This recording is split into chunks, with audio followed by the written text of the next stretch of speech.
मिश्रण के बाद हमारा विलयन आता है।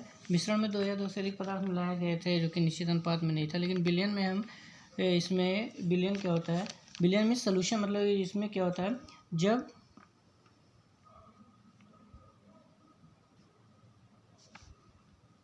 दो या दो से अधिक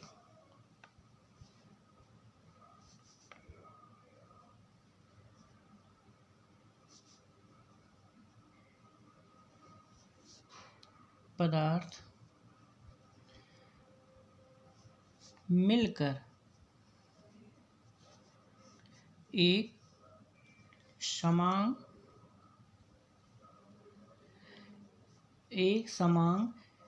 यानी होमोजीनियस मिश्रण बनाते हैं,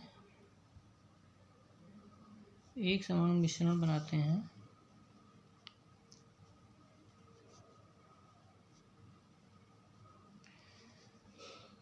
जिसमें पदार्थ के सभी गुण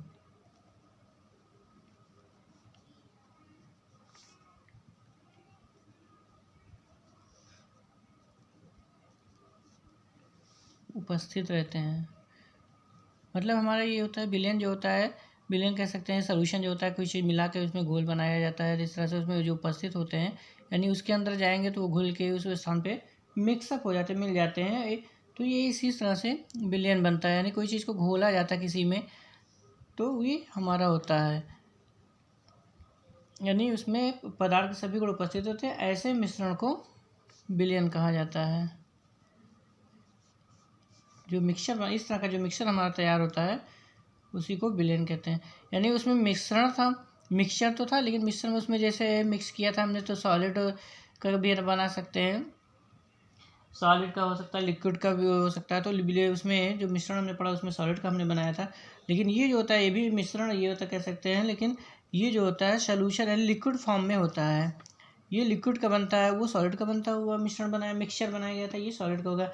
इसमें होगा हमारा विलय होता है, यानी कि इसी को विलय यानी कि दो या दो से अधिक पदार्थ मिलकर एक समान मिश्रण बनाते हैं जिसमें पदार्थ के सभी गुण उपस्थित रहते हैं, ऐसे मिश्रण को विलयन कहते हैं। मतलब इसका अर्थ हो गया कि विलय और विलायक के समांगी मिश्रण को, इसको दूसरे शब्दों में कह सकते हैं कि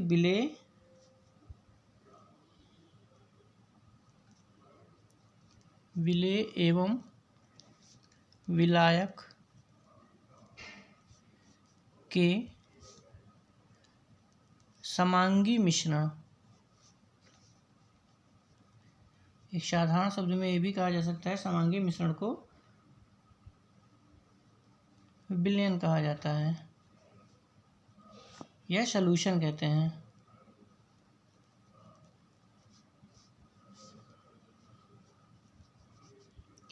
यानी उनके समांगी मिश्रण को विलय और विलायक में, यानी इसमें दो चीज़ ऐसी होती है जिनको मिक्सर किया जाता है, इन्हीं के मिलाने से हमारा विलय पदार्थ बनता है।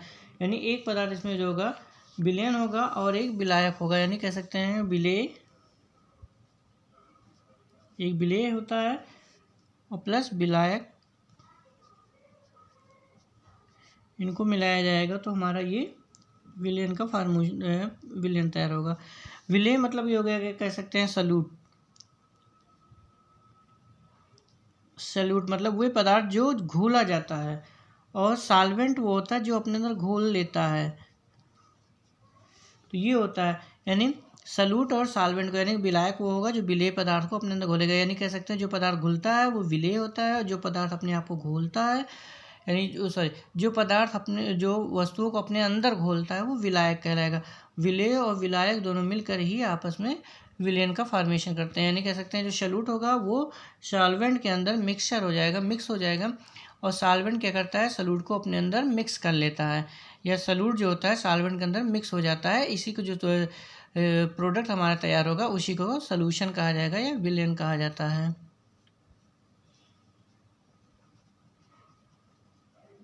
तो ये मेन होता है विलेय और विलायक, तो इन्हीं को दोनों को मिलाने से बनता है। जैसे हमने चीनी और पानी में जैसे क्या होता है समांग विलयन जो होता है, इसमें चीनी की मात्रा लेते हैं चीनी, और इसमें जल पानी जो लिया जाएगा, इसको जो हम घोल बनाएंगे तो इसमें क्या बनेगा हमारा शरबत बन जाता है, एक हिसाब से कहते हैं। तो ये शरबत जो होता है इसमें शरबत जो बनेगा हमारा, ये इसमें जाके मिक्स हो जाता है, यानी कि हम चीनी को अलग नहीं कर सकते, यानी उसके गुण तो विद्यमान है, पदार्थ उपस्थित रहेगा चीनी और जल भी रहेगा दोनों, और उसका टेस्ट भी बदलेगा, मतलब इसका गुण अपना दिखाएगा। लेकिन ये जो होगा, इनको हम दोनों को अलग नहीं कर सकते। या इसी में नींबू का, जल में नींबू निचोड़ दिया जाता है तो उसको भी हम आसानी से नहीं अलग कर सकते हैं, लेकिन हमें उसका टेस्ट दिखाई देगा कि हमको सौर होगा, खट्टा होगा, इस तरह से नजर आएगा। तो ये हमारा होता है चीनी और शरबत का विलयन जो होता है। विलयन के जो प्रकार होते हैं, हमने इसी के अकॉर्डिंग विलयन को बताया गया। विलयन के प्रकार भी होते हैं, कई प्रकार के माने गए हैं।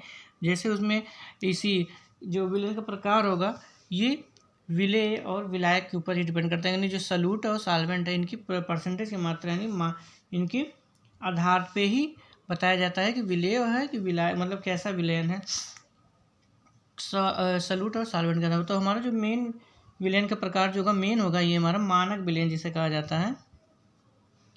मानक विलयन जो मेन मानक होता है, जो होना चाहिए, इसमें जो होता है,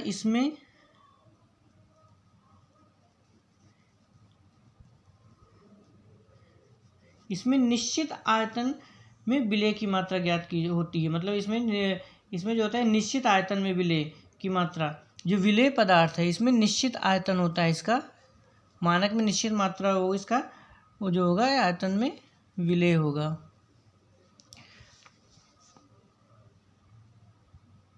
मतलब इसमें कह सकते हैं जो विलेय की मात्रा होगी हमें ज्ञात होती है, मात्रा ज्ञात होती है, यानी कि मानक विलेय में ऐसा एक निश्चित, मतलब ये नहीं होगा कि चाहे जितना हम मिला देंगे, एक निश्चित मात्रा ही इसमें मिलाया जाएगा, जिसके माध्यम हमें इसके अकॉर्डिंग हमको पता भी रहता है कि हमारा विलयन है।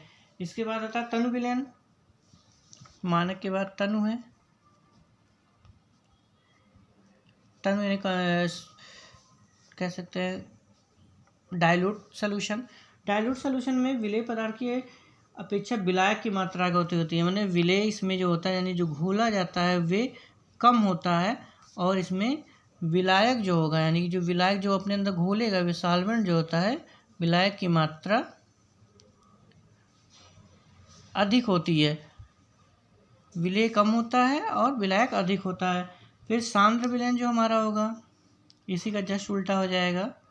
सांद्र विलयन में इसमें पदार्थ की मात्रा विलायक से ज़्यादा होगी, यानी विलेय अधिक होगा और विलायक की मात्रा कम होगी, यानी विलायक जो होता है इनकी मात्रा कम होगी।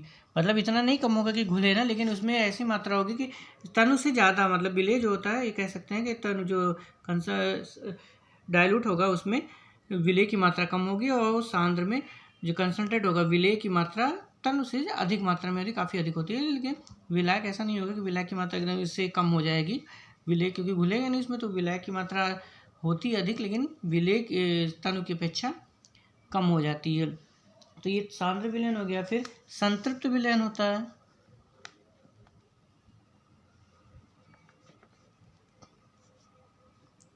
यानी सैचुरेटेड विलयन कहेंगे इसमें जो होता है कमरे के ताप पर जब अधिक पदार्थ ना घुले, यानी इसमें जो हम इसमें विलेय जो घोलेंगे कमरे के ताप, एक साधारण ताप पे जैसे हम शरबत और पानी, उसमें चीनी पानी घर पर घोलते हैं तो आसानी से उसमें घुल जाता है। लेकिन एक समय आएगा कि हम जिस ताप पे घोल रहे हैं उसमें जितनी मात्रा घुलनी चाहिए उतना मात्रा घुल के रुक जाएगा, तो ये हमारा संतृप्त होगा, यानी कि उसमें कहेंगे अब नहीं घुलना है, तो ये माना जाएगा हमारा संतृप्त विलयन। कमरे के ताप, यानी कि उसमें टेम्परेचर अलग से ना कोई टेम्परेचर दिया जाएगा या ना किसी तरह से अलग केमिकल डाला जाएगा, तो इस तरह से संतृप्त, यानी कह सकते हैं कमरे के ताप पे जब हम शरबत बनाते हैं वो इसी में अकॉर्डिंग आएगा, कमरे के ताप पर ही हो जाएगा। असंतृप्त विलयन जो होगा,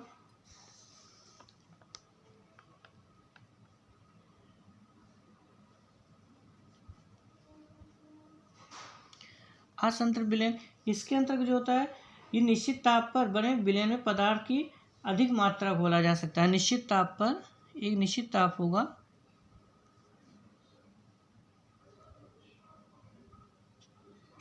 निश्चित ताप पर अधिक मात्रा इसमें घोला जाता है।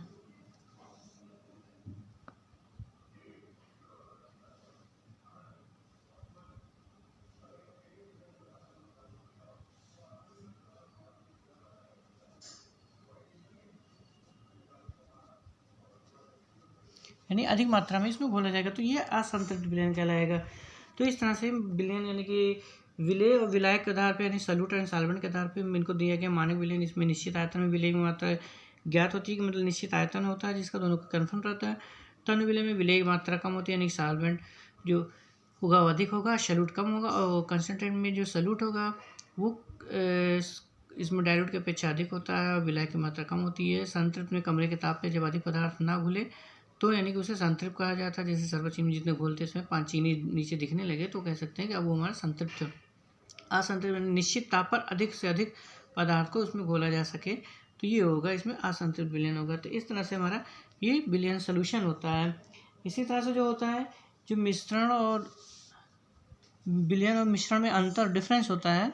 विलयन जो विलयन भी हमारा निश्चित देखिए दो चीज़ों को मिलाया जाता है, मिश्रण भी हम दो चीज़ों को मिलाते हैं निश्चित अनुपात में मिलाया जाता है। तो दोनों में डिफरेंस क्या है, जैसे कि ये तो पहले सॉलिड की कर सकते हैं, इसमें लिक्विड होगा। तो इसमें डिफरेंस ये होता है कि ये हमारा चूँकि हम इसमें लिक्विड बनाते हैं तो ये हमारा क्या होगा, ये पारदर्शक होगा।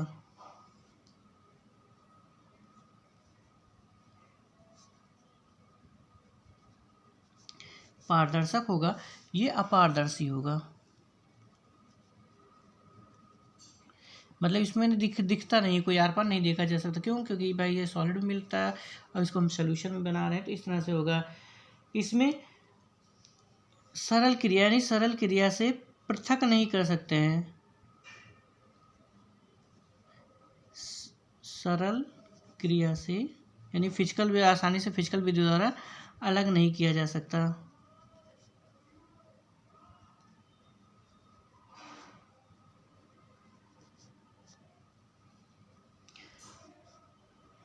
और इनको हम आसानी से सरल विधि द्वारा पृथक कर सकते हैं, जैसे छानने के माध्यम से या निथारने के माध्यम से, किसी भी माध्यम से।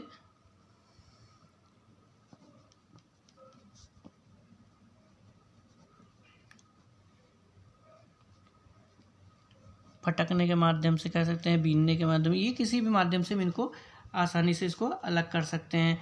तो ये होता है हमारा मतलब इसमें मिश्रण में जो होता है विलयन और मिश्रण में डिफरेंस पाया गया। इसमें कण अदृश्य हो जाते हैं। दूसरी चीज़ है इसमें कण जो होंगे, कण जो घुलेगा कण अदृश्य हो जाते हैं।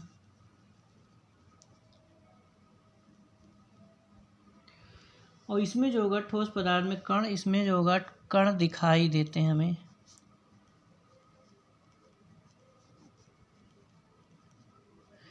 इसमें जो कण होंगे हमें दिखाई देगा, यानी पारदर्शी नहीं होके इसमें दिखाई देने लगते हैं। यह समांगी होता है, कह सकते हैं होमोजीनियस होता है। जाहिर सी बात है जब अदृश्य हो जाएंगे तो ये होमोजीनियस होगा।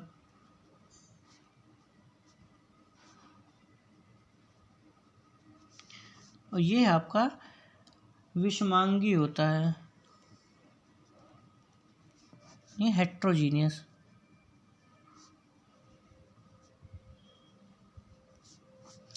ये हेट्रोजीनियस होता है।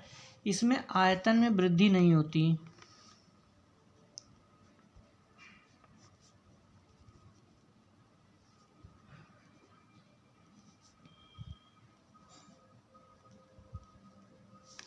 इसमें आयतन में वृद्धि हो जाती है। इसमें आयतन वृद्धि होती है। इसमें आयतन में वृद्धि क्यों नहीं होती? क्योंकि इसमें जो मालिक्यूल्स होते हैं, जैसे हमने चीनी पानी लिया है, इसमें चीनी के मालिक्यूल जब डालेंगे तो पानी के अणुओं के बीच में जो ये स्थान होता है गैप, उसके मालिक्यूल जो होते हैं कण इन्हीं गैप वाले स्थानों में आके हो जाते हैं, इसलिए इसमें आयतन में वृद्धि नहीं होती। इसमें आयतन में वृद्धि यानी कि उसको ठोस जैसा स्ट्रक्चर है तो उसमें उस मालिक्यूल स्थान नहीं होता, उसके साथ में अटैच होते हैं, इसलिए आयतन में वृद्धि हो जाती है। तो ये तरीका होता है। तो ये डिफरेंस यानी कि विलयन और मिश्रण में हमारा अंतर होता है। मिलता तो दोनों हमारा दोनों जो पदार्थ से ही दो या दो से अधिक पदार्थों के संतृप्त मात्रा में मिलता है, लेकिन इसमें नेचर यही होता है कि ये चूँकि इसमें लिक्विड में होता है, ये सॉलिड में चल रहा है, तो ये हमारा जो होगा पारदर्शक होगा, ये पारदर्शी होगा। इसमें आयतन में वृद्धि नहीं होती है, इसमें आयतन में वृद्धि होती है। तो ये तरीका इसमें होमोजीनियस होता है, ये हेट्रोजीनियस होते हैं।